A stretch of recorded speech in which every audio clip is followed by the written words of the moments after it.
بسم اللہ الرحمن الرحیم۔ سورۃ النحل 14واں پارہ، آیت نمبر 98، 99 اور 100 کا ترجمہ یہ ہے: فَإِذَا قَرَأْتَ الْقُرْآنَ، جب آپ قرآن پاک پڑھنے لگیں، فَاسْتَعِذْ بِاللَّهِ مِنَ الشَّيْطَانِ الرَّجِيمِ، تو اللہ کی پناہ میں آ جائیں شیطان مردود سے۔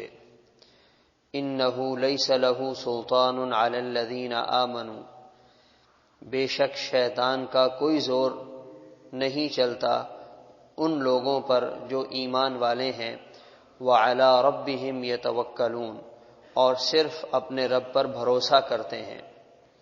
اِنَّمَا سُلْطَانُهُ عَلَى الَّذِينَ يَتَوَلَّوْنَهُ، بے شک شیطان کا زور ان لوگوں پر چلتا ہے جو شیطان کو دوست بناتے ہیں۔ وَالَّذِينَ هُمْ بِهِ مُشْرِكُونَ، اور وہ لوگ جو شیطان کی وجہ سے شرک میں مبتلا ہوتے ہیں۔ قرآن پاک اللہ تعالیٰ کی عظیم الشان کتاب ہے، اس کا پڑھنا بھی عبادت ہے، اس کا سننا بھی عبادت ہے، اس کا دیکھنا بھی عبادت ہے۔ ایک صاحب تھے، قرآن پاک کی تلاوت ان کا معمول تھا، پھر زندگی کے آخری حصے میں بیمار پڑ گئے تو اپنے بچوں سے کہا جیسے میں قرآن پاک کی تلاوت کیا کرتا تھا اب وہ ہمت تو نہیں رہی، البتہ جتنا ٹائم میں قرآن کی تلاوت میں لگاتا اتنی دیر تم قرآن پاک میرے سامنے کھول کر رکھا کرو۔ تو وہ جتنی دیر میں ایک صفحہ پڑھتے اتنی دیر تک وہ صفحہ ان کے سامنے رہتا، پھر دوسرا صفحہ کھولتے۔ تو انہوں نے اس بیماری کی حالت میں بھی اپنے اس معمول کو چھوڑا نہیں ہے، اور جب جان نکلی ہے تو قرآن پاک پر نگاہ تھی، اسی حالت میں انتقال ہوا۔ تو قرآن پاک تو بڑی باوفا اور ہدایت سے بھرپور کتاب ہے، مگر مسلمانوں کو جو قدر قرآن پاک کی کرنی چاہیے تھی شاید وہ نہ ہو سکی۔ تو یہاں تلاوت کے آداب کا اللہ تعالیٰ نے تذکرہ فرمایا کہ جب قرآن پاک پڑھنے لگو، تلاوت کرنے لگو تو شیطان سے پناہ مانگ لیا کرو۔ اس میں یہ ہے، ایک تو بندہ دل سے اللہ کی طرف متوجہ ہو، اور دوسرا زبان سے یوں کہے اعوذ باللہ من الشیطان الرجیم۔ اچھا، یہ پڑھنے کی کیا ضرورت ہے؟ اعوذ باللہ من الشیطان الرجیم کو تلاوت سے پہلے پڑھنے کی کیا ضرورت ہے؟ علماء فرماتے ہیں اس کی وجہ یہ ہے کیونکہ قرآن پاک کی تلاوت ایک بہت بڑا نیکی کا کام ہے، اور شیطان اس میں رکاوٹ بنتا ہے اور خیالات اور وسوسے ڈالتا ہے، تو اس کے شر سے بچنے کا جو آسان طریقہ ہے وہ یہ ہے بندہ پڑھ لے اعوذ باللہ من الشیطان الرجیم، اللہ کی پناہ میں آ گیا۔ جب اللہ کی پناہ میں آئیں گے تو پھر ہمارے لیے شیطان کے شر سے بچنا آسان ہو جائے گا۔ بعض دفعہ نیکی کے جذبے میں آ کر انسان یہ طے کر لیتا ہے کہ میں شیطان سے مقابلہ کروں گا، میں شیطان کے ساتھ مقابلہ کروں گا، یہ اپنا ذہن بنا لیتا ہے میں اس کو ہراؤں گا۔ تو ہمیں یاد رکھنا چاہیے شیطان کی عمر بھی زیادہ ہے، تجربہ بھی زیادہ ہے، علم بھی زیادہ ہے، اور حالات وہ ہم سے زیادہ جانتا ہے۔ اگر ہم اس کے ساتھ مقابلہ کریں گے تو وہ بڑا پہلوان ہے، وہ ہمیں گرا دے گا۔ اگر ہم اللہ کی پناہ میں آئیں اور اللہ کی مدد اور اللہ کے فضل کے ساتھ ہم اس سے بچنے کی کوشش کریں تو پھر ہمارے لیے بچنا ممکن ہے۔ تو اس لیے ہمیں یہ بتایا گیا شیطان سے بچنے کے لیے اللہ کی پناہ میں آ جاؤ، اعوذ باللہ من الشیطان الرجیم۔ حدیث پاک میں آتا ہے کہ شیطان انسان کے جسم میں وہاں تک اثر ڈالتا ہے جہاں تک جسم میں خون گردش کر رہا ہے، جہاں جہاں خون کی سپلائی ہو رہی ہے، خون پہنچ رہا ہے، شیطان وہاں تک اپنے اثرات پہنچانے کی کوشش کرتا ہے۔ اور ایک دوسری روایت میں یہ ہے انسان کے دل کے ساتھ ایک طرف فرشتہ ہے اور ایک طرف شیطان ہے۔ جو انسان کے دل میں نیک خیالات پیدا ہوتے ہیں تو وہ فرشتہ انسان کے دل میں ڈالتا ہے، اور جو گناہ کے خیالات دل میں پیدا ہوتے ہیں وہ شیطان کی طرف سے ہوتے ہیں۔ فرمایا جب نیکی کا دل میں کوئی خیال آئے وہ ایک مہمان ہے، اس نیکی کے کام کو فوراً کر لیا کرو، ورنہ وہ خیال آئے گا اور چلا جائے گا اور عمل سے پیچھے رہ جاؤ گے۔ اور جب شیطان دل میں کوئی گناہ کا وسوسہ ڈالے تو اعوذ باللہ من الشیطان الرجیم پڑھ لیا کرو، اس سے شیطان سے حفاظت ہوگی۔ تو یہ فرمایا فاستعذ باللہ من الشیطان الرجیم۔ تو ہم بھی قرآن پاک کی تلاوت اپنا معمول بنائیں، اور اب تو ویسے بھی رجب کا مہینہ، اس کے 10 دن گزر گئے، رمضان کی آمد ہے، تو رمضان کے استقبال کی تیاری ابھی سے شروع ہو جائے، قرآن کی تلاوت ابھی سے شروع ہو جائے، اس انتظار میں رہیں کہ رمضان آئے گا تو پھر ہم شروع کریں گے، تو رمضان تو یوں شروع ہوا اور یوں ختم ہو جائے گا، پتہ بھی نہیں چلے گا۔ پہلے سے بندہ تیاری میں ہوگا تو پھر رمضان کی برکات سے پورا فائدہ اٹھائے گا۔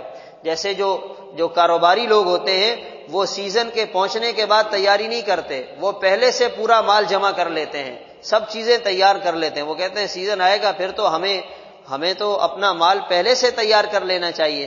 تو اسی طرح رمضان آئے گا، یہ ہماری روحانی تربیت کا مہینہ ہوگا، تو اس کے لیے پہلے سے تیاری ہو۔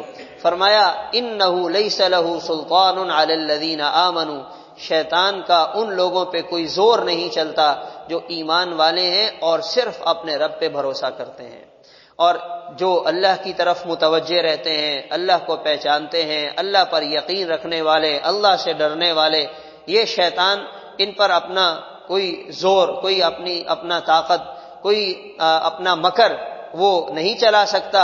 البتہ شیطان کا زور اور تسلط ان لوگوں پر چلتا ہے جو شیطان کو اپنا دوست بنا لیتے ہیں۔ اب شیطان کے ساتھ دوستی کیسے ہوگی؟ جب آدمی گانا سنتا ہے نا، گانا، تو اس دوران شیطان اس آدمی کے کندھوں پہ سوار ہوتا ہے۔ جب بندہ کسی برائی کی مجلس میں، گانے بجانے کی مجلس میں بیٹھا ہوتا ہے تو شیطان کے ساتھ اس کی دوستی پکی ہو رہی ہوتی ہے۔ کسی گناہ کے ماحول میں جب انسان جاتا ہے تو وہ اپنی دوستی شیطان کے ساتھ مضبوط کر رہا ہوتا ہے۔ اور ہم جس دور سے گزر رہے ہیں اب تو شیطان کی دوستی مختلف عنوانات سے بہت زیادہ بڑھتی جا رہی ہے۔ خاص طور پر ایک عنوان جسے ہم جنس پرستی کہا جاتا ہے، شیطانی دوست، شیطان کے دوست، شیطان کے پجاری، یہ اب ہمارے ہاں عوامی مقامات پر اس قسم کے پروگرام کرنے لگے ہیں۔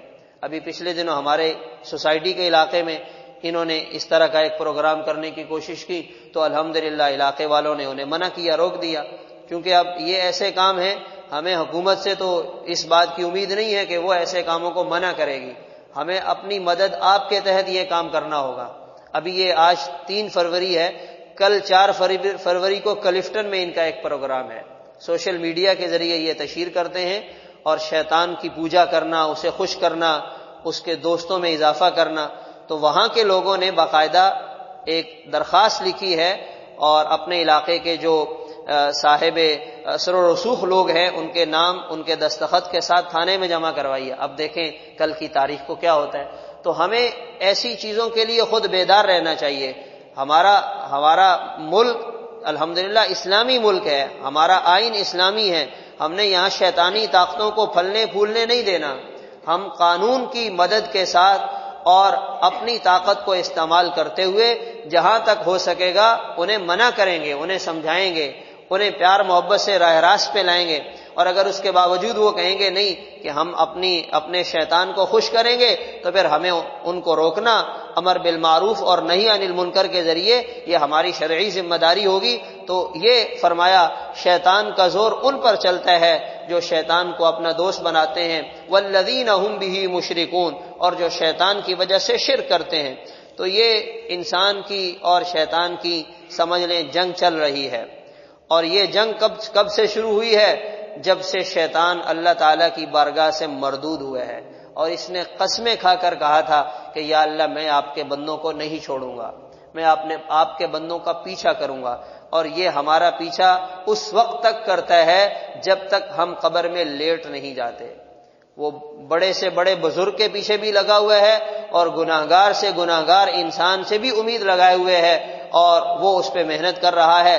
اس سے بچنے کا یہی راستہ ہے کہ اس ماحول میں رہیں اور ایمان کے مذاکرے میں اپنے آپ کو جوڑیں، نافرمانی اور گناہوں کے ماحول سے، بری صحبت سے اپنے آپ کو بچائیں۔ اس سے انشاءاللہ ہمارا ایمان بھی محفوظ ہوگا اور شیطان کی جتنی بھی محنت اور چالیں ہیں وہ ناکام ہوں گی۔ اللہ تعالیٰ عمل کی توفیق عطا فرمائے۔